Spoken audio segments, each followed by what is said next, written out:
اور یا پھر یہ کہا جاتا کہ جنونی ہے۔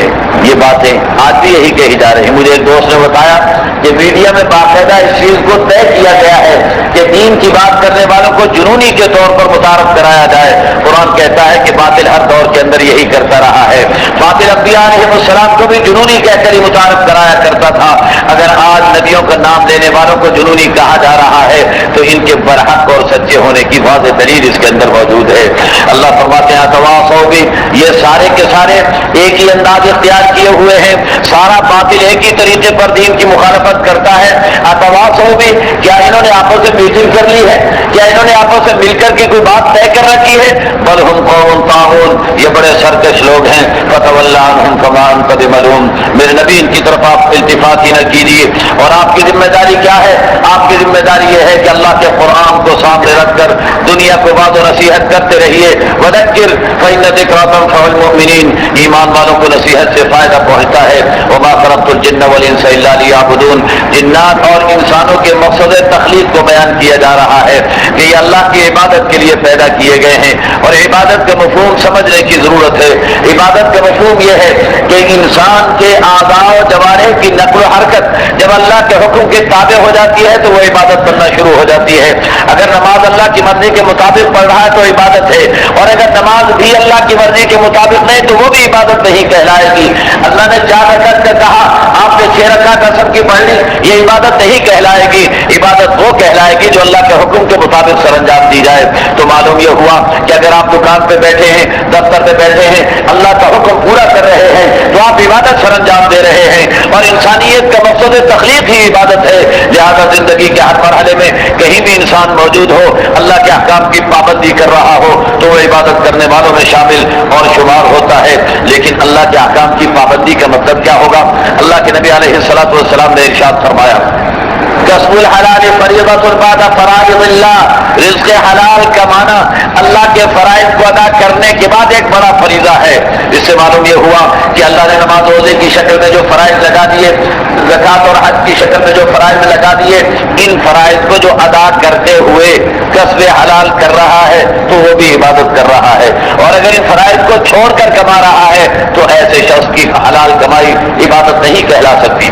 ما اريد منهم برزق وما اريد ان يطعمون، اللہ فرماتے میں ان سے روزی کا طلبگار نہیں، ان سے یہ نہیں کہتا کہ مجھے کھلائیں، بلکہ ان کو کھلانا تو میرا کام ہے۔ ان اللہ هو الرزاق ذو القوة المتین، اللہ ہی روزی دینے والے ہیں اور بڑی طاقت اور قوت والے ہیں۔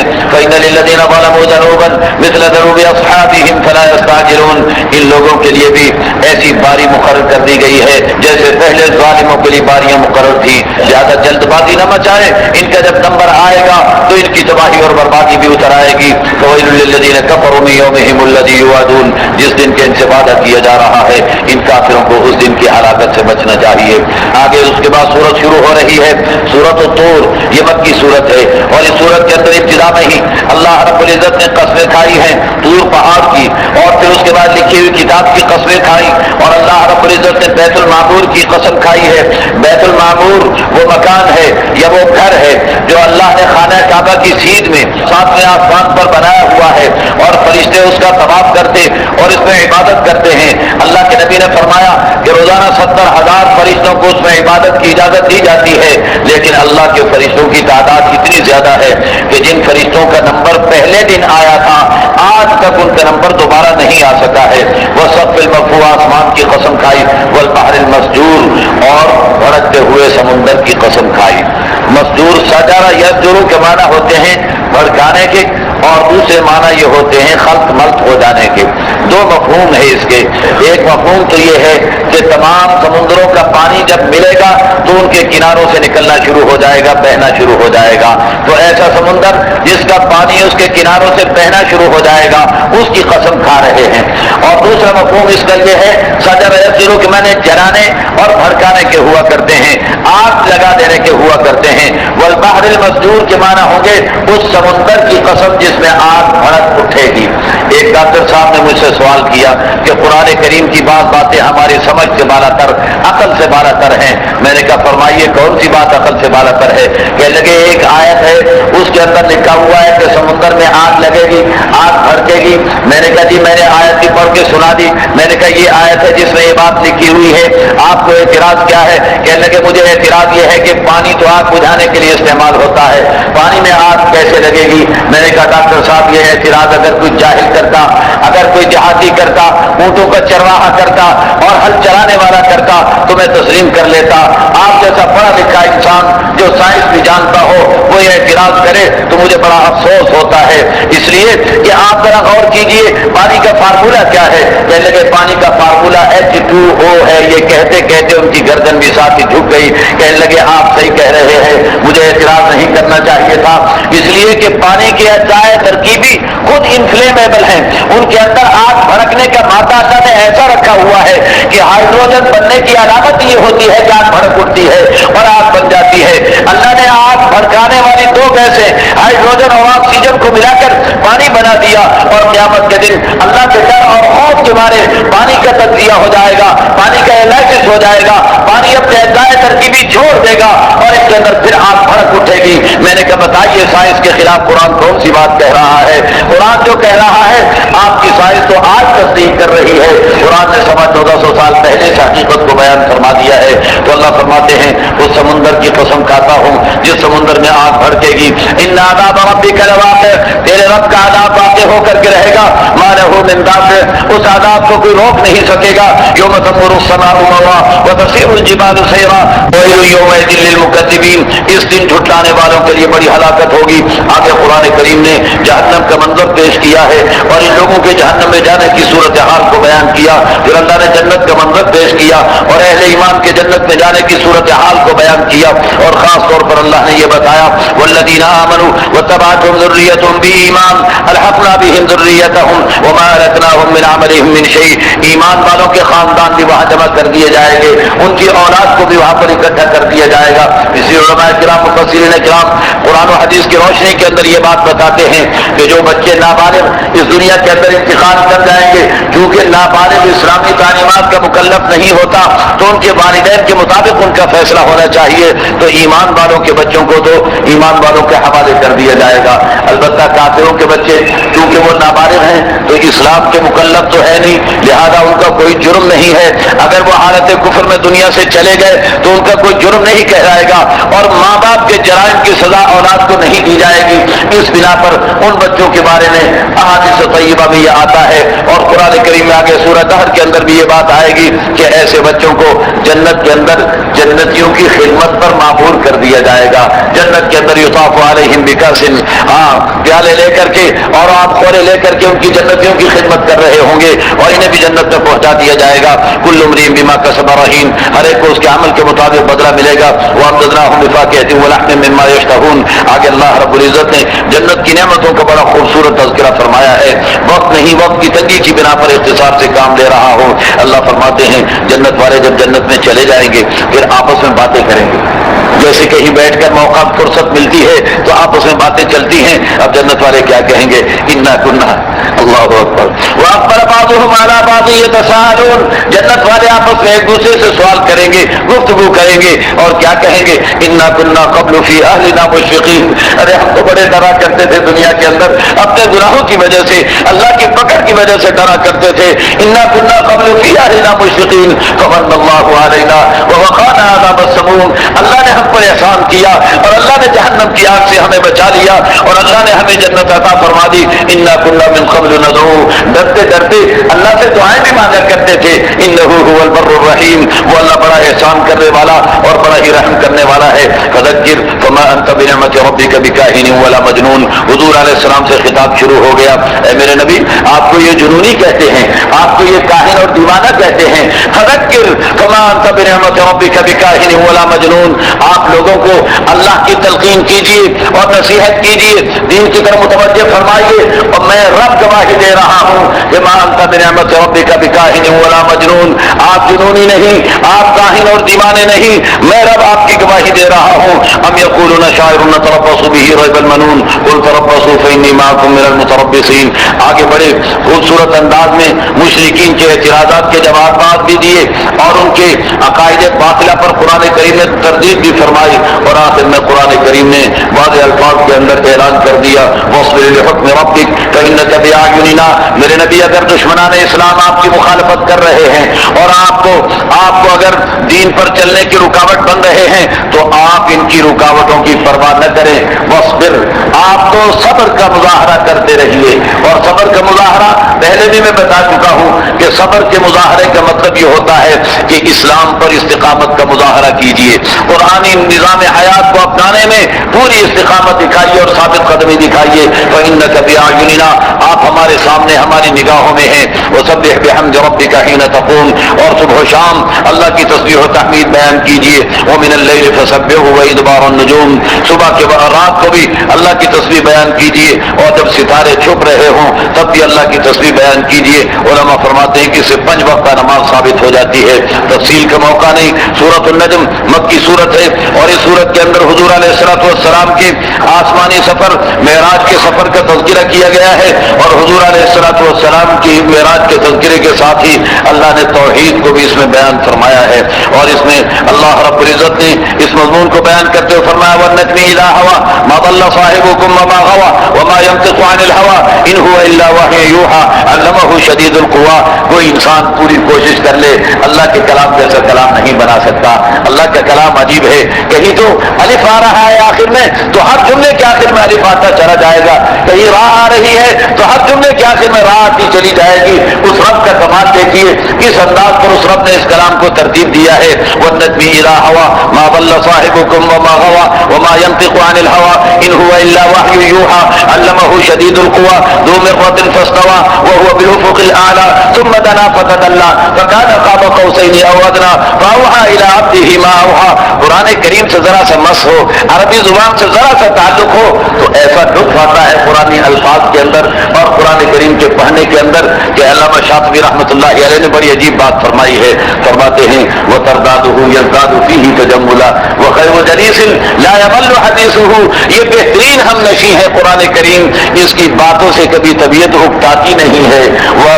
وَتَرْدَادُهُ يَزْدَادُ فِيهِ تَجَمُّلًا، اس قرآن کو آپ جتنا دہرائیں گے اتنا ہی اس کے حسن اور مزے کے اندر اضافہ ہوتا چلا جائے گا۔ آپ نے کبھی سوچا ہے روزانہ سورہ فاتحہ نماز کے ہر رکعت میں پڑھتے ہیں، کبھی دل تنگ ہوا، کبھی دل اکتایا، کبھی مولانا صاحب سے شکایت کی کہ صاحب سورہ فاتحہ پڑھتے پڑھتے تھک گئے، اب کوئی نئی صورت لے آئیے؟ نہیں، قرآن کا کمال ہی یہ ہے کہ جتنا دہراؤ گے اس کے لطف اور مزے کے اندر اتنا اضافہ ہوتا چلا جائے گا۔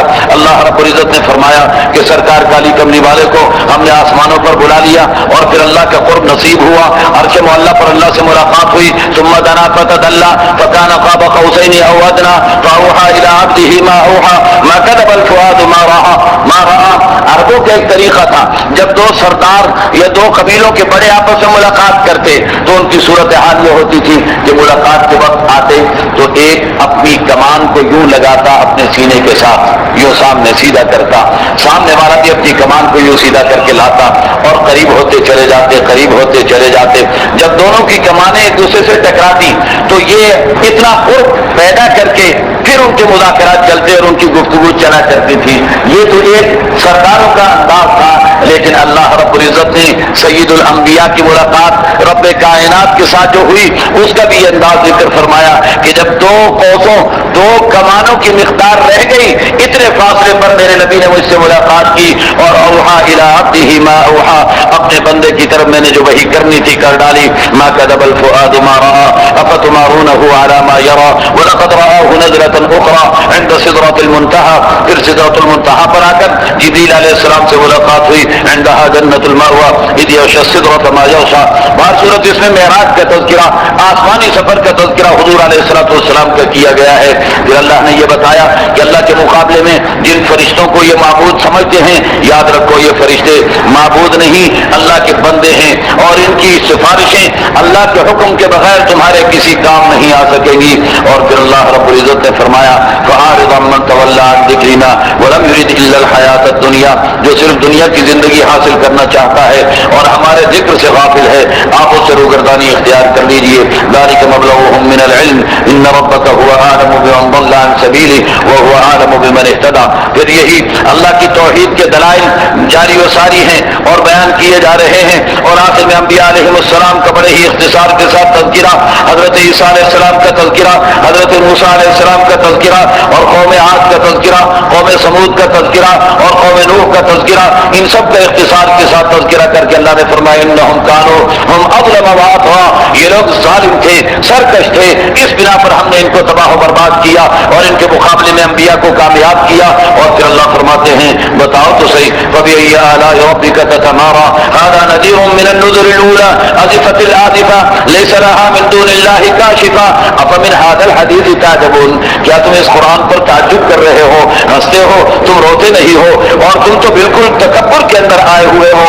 تمہیں چاہیے تو یہ تھا کہ اللہ کے لیے سجدہ کرو اور اللہ کی عبادت کے اندر مصروف ہو جاؤ. یہ آخری آیت سجدے کی آیت ہے، لیکن ترجمے سے سجدہ واجب نہیں ہوتا، آیت کے پڑھنے سے سجدہ واجب ہوتا ہے. اس بنا پر میں نے صرف ترجمہ کیا ہے. اس کے بعد سورۃ القمر مکی سورت ہے، اور اس سورت کے اندر اللہ نے رسالت کے موضوع کو ثابت کیا ہے، اور ابتدا کے اندر نبی کریم صلی اللہ علیہ وسلم کی ایک اور معجزے کا تذکرہ فرمایا. مشرکین مکہ نے مطالبہ کیا تھا کہ آپ کوئی ایسی دلیل ہمیں دیجیے، کوئی ایسی دلیل پیش کیجیے جو اس بات کو ثابت کر دے کہ آپ جادوگر نہیں بلکہ نبی ہیں. اور اس کے لیے ہمارا آپ سے مطالبہ یہ ہے کیونکہ جادوگر کا جادو آسمانوں پر نہیں چلا کرتا، اس بنا پر آپ اگر آسمان پر چاند کے 2 ٹکڑے کر کے دکھا دیں گے تو ہم آپ کو نبی مان لیں گے اور آپ سے جادوگری کا الزام ختم کر دیں گے. اللہ کے نبی نے دعا مانگی، اللہ سے طلب کیا. اللہ نے فرمایا میرے نبی آپ انگلی ہلا دیجئے، آپ کی انگلی کا اشارہ ہی کافی ہو جائے گا، چاند کے 2 ٹکڑے میں کر کے رکھ دوں گا. سرکار کالی کملی والے مقام ابراہیم کے پاس موجود تھے اور مشرکین مکہ بھی وہاں موجود تھے. میرے نبی علیہ السلام نے اس وقت جو چاند جبل ابو قبیس پر چاند نکلا ہوا تھا، میرے نبی نے اشارہ کیا، چاند کا ایک ٹکڑا ادھر ہوا، ایک ٹکڑا پہاڑ کے دوسری جانب چلا گیا اور پھر وہ آپس میں آ کر کے اکٹھے ہو کر کے مل گئے. لیکن وہ مشرکین پھر کہنے لگے کہ اس کا جادو تو آسمانوں پر بھی چلنے لگ گیا ہے، بہت بڑا جادوگر معلوم ہوتا ہے. معلوم ہوا کہ جس انسان کی ہدایت کا فیصلہ بند ہو چکا ہو ایسے انسان کے لیے ہدایت پانا بڑا مشکل ہوا کرتا ہے. اب اس واقعے کو جس طرح وہ مشرکین اس دور کی انکار کر رہے تھے، ایسے آج کے بھی بعض مشرکین یا ان مشرکین کے نمائندے انکار کرتے ہیں. بعض قرآن کی تفسیر بیان کرنے بیٹھتے ہیں اور کہتے صاحب یہ کیسے ہو سکتا ہے کہ چاند کے 2 ٹکڑے ہو جائے. میں نے کہا اللہ کی قدرت کے انکاری ہو؟ اللہ نے کہا میں نے کیا. کیا اللہ اتنا نہیں، اللہ جو چاند کو بنا سکتا ہے وہ چاند کے 2 ٹکڑے نہیں کر سکتا؟ آخر کیا وجہ ہے اس کو تسلیم نہ کرنے کی؟ جب قرآن کہتا ہے اقتربت الساعة وانشق القمر، قیامت قریب آ گئی اور چاند پھٹ گیا، چاند کے 2 ٹکڑے ہو گئے. جب قرآن کہہ رہا ہے پھر انکار کرنے کا مطلب سمجھ سے بالا تر ہے. لیکن اس کے ساتھ میں ایک اور دلیل بھی پیش کر دیتا ہوں. تاریخ فرشتہ میں لکھا ہوا ہے کہ مالابار کا راجا اس نے اپنے روز نامچے کے اندر لکھا کہ ایک رات کو میں اپنی چھت پر تھا تو اچانک میں نے دیکھا کہ عرب کی طرف چاند کے 2 ٹکڑے ہوئے اور ایک ٹکڑا ادھر چلا گیا، دوسرا ادھر چلا گیا، اور پھر میں نے دیکھا کہ وہ دونوں ٹکڑے آ کر کے مل گئے. تو یہ شہادت تاریخ کے اعتبار سے بھی موجود ہے کہ تاریخ فرشتہ نے مالابار کے راجے کے حوالے سے اس کو لکھا ہے کہ اس نے اپنی آنکھوں سے چاند کو 2 ٹکڑے ہوتے ہوئے دیکھا ہے. بہر صورت قرآن کریم جو بات کہہ رہا ہے برحق اور سچی بات کہہ رہا ہے. وَإِن يَرَوْا آيَةً يُعْرِضُوا وَيَقُولُوا سِحْرٌ مُسْتَمِرٌّ وَكَذَّبُوا وَاتَّبَعُوا أَهْوَاءَهُمْ. اس کے بعد حضرت نوح علیہ السلام کی 1000 سالہ جد و جہد کو اللہ نے خراج تحسین پیش کیا ہے اور اللہ رب العزت نے حضرت نوح علیہ السلام کی عزت و انکساری اور اللہ کے سامنے دعائیں مانگنے کو بھی ذکر کرتے ہوئے فرمایا ہے کہ نوح علیہ السلام کی قوم نے جب مخالفت کی تو نوح علیہ السلام نے اللہ سے مانگ لیا انی مغلوب فانتصر، میرے اللہ میں مغلوب ہوں، میری طرف سے تو ہی انتقام لے لے. ففتحنا ابواب السماء بماء منہمر، اللہ فرماتے ہیں ہم نے آسمان سے پانی اتار دیا، زمین سے پانی نکال دیا، اور اس کے نتیجے کے اندر کیا ہوا کہ نوح علیہ السلام کو تختیوں اور کیلوں والی چیز پر سوار کر دیا. وحملناہ علی ذات الواح ودسر. سبحان اللہ، قرآن کی تعبیر کے قربان جائیے. تختیوں اور کیلوں والی چیز نام نہیں لیا کشتی کا تاکہ اور زیادہ جذبہ اور شوق پیدا ہو اس چیز کو جاننے کا اور سمجھنے کا، ایک سسپینس پیدا کر دیا. وحملناہ علی ذات الواح ودسر. کیلوں ریلوں اور تختی والی چیز پر سوار کیا. تجری بِأَعْيُنِنَا جَزَاءً لِمَنْ كَانَ كُفِرَ وَلَقَدْ تَرَكْنَاهَا آيَةً فَهَلْ مِن مُدَّكِرٍ. اللہ فرماتے ہیں دیکھو قرآن کو ہم نے بڑا آسان کر دیا ہے. کیا قرآن کریم سے کوئی نصیحت حاصل کرنے والا ہے؟ مدکر اس کے معنی نصیحت حاصل کرنے کے بھی ہے اور اس کے معنی یاد کرنے کے بھی ہیں. تو یاد کرنے کے لیے بھی اللہ نے قرآن کو آسان کر دیا. کائنات کے اندر کوئی 2 ورقے کی کتاب کا حافظ آپ کو نہیں ملے گا، جبکہ سینکڑوں صفحات کی کتاب کے حافظ دنیا کے اندر جا بجا آپ کو نظر آئیں گے. لاکھوں کی شکل کے اندر آپ کو نظر آئیں گے. چھوٹے چھوٹے بچے اس کے حافظ نظر آئیں گے. یہ اس بات کی علامت ہے کہ وَلَقَدْ يَسَّرْنَا الْقُرْآنَ لِلذِّكْرِ، اس قرآن کریم کو یاد کرنے کے لیے بھی ہم نے آسان کیا، نصیحت حاصل کرنے کے لیے بھی ہم نے آسان کیا. فَهَلْ مِن مُدَّكِرٍ، کیا تم میں کوئی ہے جو قرآن سے نصیحت حاصل کرنے کے لیے تیار ہو؟ پھر قوم عاد کا تذکرہ، قوم سمود کا تذکرہ، قوم لوط کا تذکرہ، ان کی ہلاکت کی باتیں، فرعون کا تذکرہ اور اس کی ہلاکت کی باتیں. اور پھر اللہ نے فرمایا سَيُهْزَمُ الْجَمْعُ وَيُوَلُّونَ الدُّبُرَ. میرے نبی جس طرح یہ ساری قومیں ہلاک اور تباہ و برباد ہوئی ہیں، ایک دن آنے والا ہے اور وہ بدر کا دن ہوگا. اس دن کے اندر یہ مشرکین مکہ بھی پیٹ پھیر کر کے بھاگیں گے اور انہیں شکست سے فاش ہوگی اور اللہ رب العزت کے بندوں کی مدد و نصرت ہو کر کے رہے گی. وَلِسَاعَةُ مَوْعِدُهُمْ وَسَاعَةُ أَدْهَىٰ وَأَمَرُّ. پھر اللہ نے جہنم کو کچھ تذکرہ کر دیا اور کچھ جنت کی باتیں کرنے کے بعد اس سورت کو ختم کر کے سورۃ الرحمن کو شروع کر دیا. مدنی سورت ہے لیکن مضمون اس کا مکی صورتوں والا ہے اور انداز بھی مکی صورتوں والا ہے. چھوٹے چھوٹے جملے ہیں اور اس سورت کے اندر ایک ہی جملے کو اللہ نے 31 مرتبہ دہرایا ہے. فَبِأَيِّ آلَاءِ رَبِّكُمَا تُكَذِّبَانِ، اپنے رب کی کون کون سی نعمتوں کو تم جھٹلاؤ گے. میرے نبی نے فرمایا کہ جب میں نے جا کر کے جنات کو یہ سورت سنائی تو جب بھی میں یہ پڑھتا فَبِأَيِّ آلَاءِ رَبِّكُمَا تُكَذِّبَانِ، تو جنات جواب کے اندر کہتے وَلَا بِشَيْءٍ مِّن نِّعَمِكَ رَبَّنَا نُكَذِّبُ فَلَكَ الْحَمْدُ. ہمارے رب ہم تیری کسی نعمت کا انکار نہیں کرتے، ساری تعریفیں تیرے ہی لیے ہیں. اور حضور علیہ السلام نے اس سورت کو عروس القرآن، قرآن کریم کی دلہن قرار دیا ہے نبی کریم صلی اللہ علیہ وسلم نے، اس لیے کہ اس کا جو انداز ہے، الفاظ کی جو خوبی ہے اور اس کے اندر جو معنی رکھے گئے ہیں، خاص طور پر اس میں قیامت کا مسئلہ اور مرنے کے بعد زندہ ہونے کی زندگی کو بیان کیا گیا ہے. جنت اور جہنم کے بارے میں تذکرہ کیا گیا ہے. زیادہ تفصیل کا موقع نہیں ہے. اس کے بعد اللہ رب العزت نے بتایا ہے کہ اللہ کا نام ہی برکتوں والا، وہی عزت اور اکرام والا ہے. پھر سورہ واقعہ ہے، یہ مکی صورت ہے اور اس صورت کے اندر بھی اللہ رب العزت نے مرنے کے بعد زندہ ہونے کے موضوع کو خاص طور پر پیش کیا اور بتایا کہ قیامت کے دن 3 جماعتیں بنیں گی. 2 جماعتیں نیکوکار لوگوں کی ہوگی اور 1 جماعت بدکاروں کی ہوگی. نیکوکار لوگ کیسے ہوں گے؟ وہ سابقون السابقون، ایک تو VIP قسم کے لوگ ہوں گے اور ایک VIP قسم کے لوگ ہوں گے.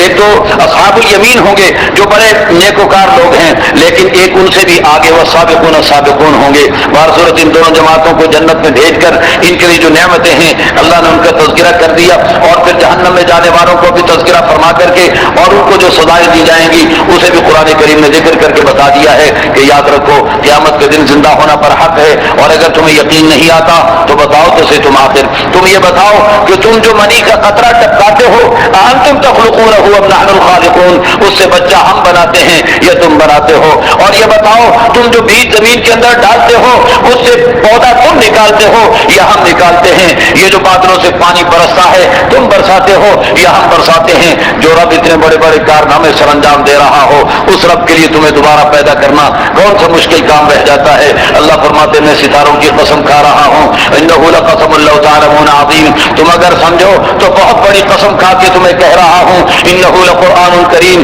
فی کتاب مکنون لا یمسہ الا المطہرون. یہ عزتوں والا قرآن ہے اور یہ کتاب کے اندر محفوظ ہے اور اس کتاب کو تو پاکیزہ لوگ ہی ہاتھ لگا سکتے ہیں. روحانی طور پر بھی پاکیزہ ہوں، جسمانی طور پر بھی پاکیزہ ہوں، وہی اس قرآن کریم کو چھو سکتے ہیں. تنزیل من رب العالمین، رب کا نازل کردہ کلام ہے. پھر آخر میں اختصار کے طور پر اللہ نے ان 3 جماعتوں کا تذکرہ کر کے اور سورت کو ختم کرتے ہوئے فرمایا فسبح باسم ربک العظیم، اپنے رب کے نام کی تسبیح بیان کیجیے.